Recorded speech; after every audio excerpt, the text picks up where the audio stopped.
पाकिस्तान जो कार्गो जहाज़ कैटू बोइंग 737 कराची भरिसां समुंड में गुम। ख़ानगी एयरलाइन जो शारजाह खां कराची अची रहियो हो।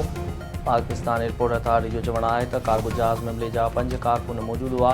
कार्गो जहाज़ जी ॻोल्हा लाइ रेस्क्यू ऑपरेशन शुरू कयो वियो। ज़रियनि जो चवणु आहे त सर्च एंड रेस्क्यू ऑपरेशन लाइ नेवी PNS ज़ुल्फ़िकार जहाज़ मुतासिर इलाइक़े तरफ़ रवानो। हवाई फ़ौज जो साफ़ जहाज़ बि सर्च ऑपरेशन में हिसो वठी रहियो आहे। PNS जो वापारी जहाज़ लाहौर बि ऑपरेशन लाइ मुक़ररु।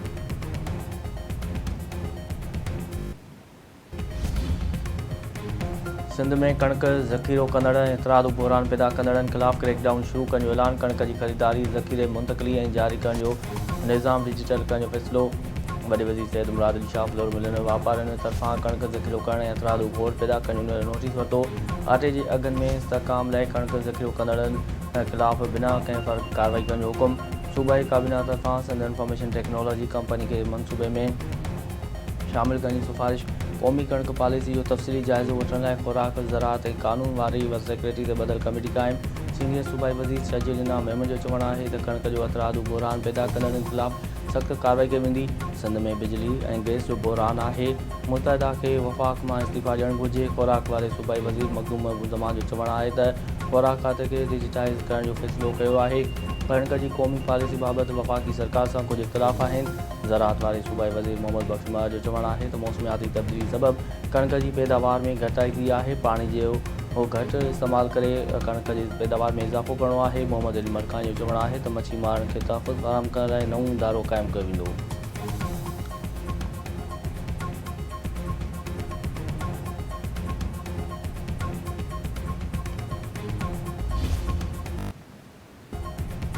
बलोचिस्तान इलाइक़े ज़ियारत में दहशतगर्दनि जे हमले में 2 SHO समेत 9 पुलिस एहलकार शहीद। 5 एहलकार अगवा खां पोइ बाज़ियाब।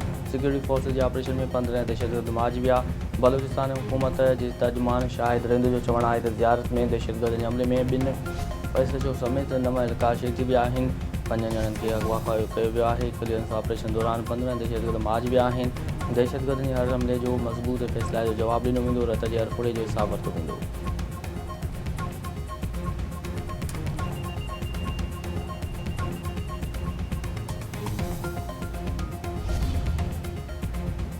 वज़ीर आज़म शहबाज शरीफ़ जो आहे त सिक्योरिटी फोर्सिस दहशतगर्दी ख़ात्मे लाइ कार्रवाइयूं करे रहियूं आहिनि। बलूचिस्तान में 15 दहशतगर्दनि खे मारियो वियो आहे। इस्लामाबाद में पथरदल शख़्स ग्रुप कैप्टन आसिम खे शहीद कयो।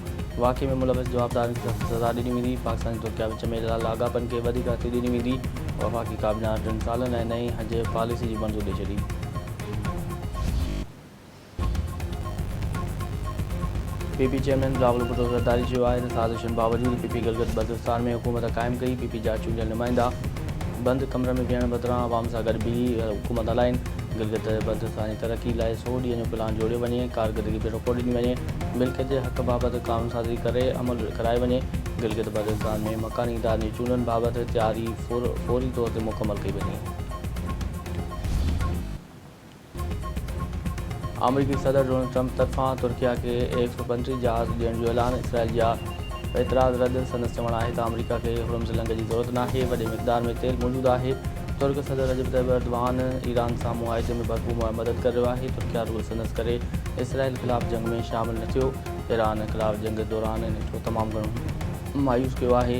नेटो अमरीका सां गॾु बीहण लाइ तयारु न आहे त इतिहादी मुल्क करोड़ डॉलर ख़र्च करे छो करे रहिया आहिनि। अमरीकी सदर डोनाल्ड ट्रंप जी तुर्किया जे सदर रजब तय्यब एर्दोग़ान सां मुलाक़ात। विच ओभर में पाकिस्तान जे ख़ात्मे ऐं ख़िते जी सूरत ते ॻाल्हियूं।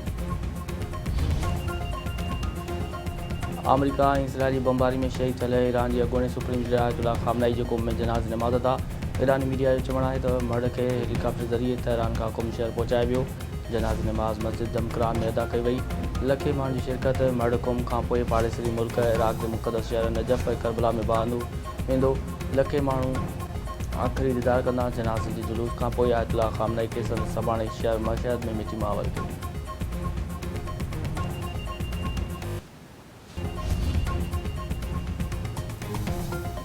ईरान हिकु दफ़ो ॿीहर अमरीकी सदर डोनाल्ड ट्रंप जी धमकियुनि खे रद्द करे छॾियो। ईरानी परे वज़ीर अब्बास राग़ी जो चवणु आहे त अमरीकी धमकियूं जारी रहियूं त क़तई मुआहिदे ते ॻाल्हियूं शुरू न थींदियूं। ईरानी अवाम खे हथियारबंद फ़ौज कंहिं क़िस्म जी धमकियुनि में न ईंदा। अमरीका सां तय थियल मफ़ाहम जी यादाश्त बिल्कुलु वाज़िह आहे।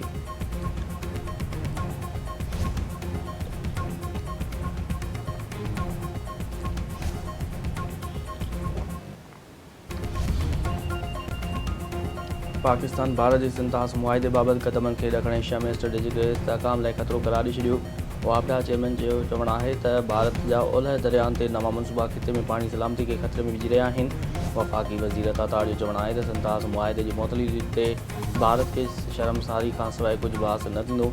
बचाव वज़ीर ख्वाजा आसिफ जो चवणु आहे त पाकिस्तान हर क़ीमत ते सिंतास मुआहिदे जो दिफ़ा कंदो। सेनेटर अफनानुल्लाह ख़ान जो चवणु आहे त पाकिस्तान पंहिंजे जाइज़ पाणी हक़नि जी हिफ़ाज़त लाइ पुरज़म आहे। जनाब दरिया जे मथियनि वहकिरे में भारत जी इम्कानी मुदाख़लत क़ानूनी बंदि कड़ी आहे।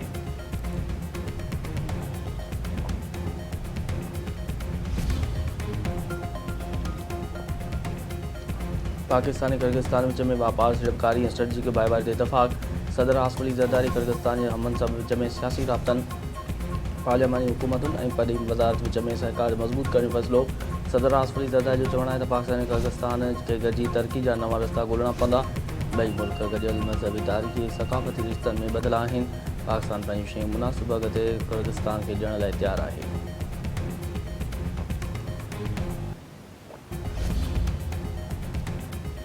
बबलो में निंगरी प्रिया कुमारी समेत ॿियनि ॿारनि जी बाज़ियाबी लाइ धरणो जारी। सिंध जे मुख़्तलिफ़ इलाइक़नि मां गुम थियल ॿारनि समेत मुख़्तलिफ़ धुरियुनि जी शिरकत। धरणे खे 12 ॾींहं गुज़रण बावजूदि कंहिं चूंडियल नुमाइंदे धरणे में शिरकत न कई। सिंध बार काउंसिल जे मुख़ालिफ़ धुर तरफ़ां धरणे में भरपूर नमूने शिरकत करण जो ऐलान।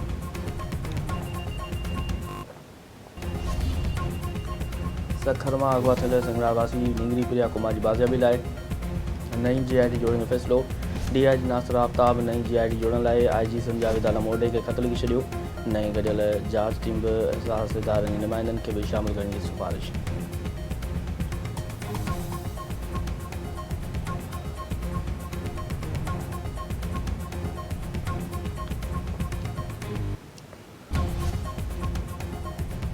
खानपुर भरिसां पुलिस ऐं ॾोहार में मुक़ाबिलो हिकु एहलकार शहीद हिकु ज़ख़्मी रही मबाद।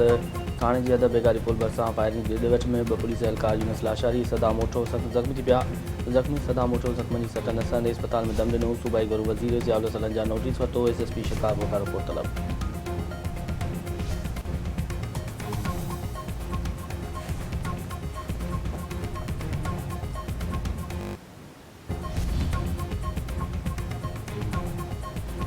छठे जी अदालत रसूल बख्श वली जी मज़ार भरिसां प्लाट ते कब्ज़ो ख़त्म करे क़तई फ़ैसिलो अचण ताईं पुलिस पिकेट क़ाइमु करण जो हुकुम ॾेई छॾियो।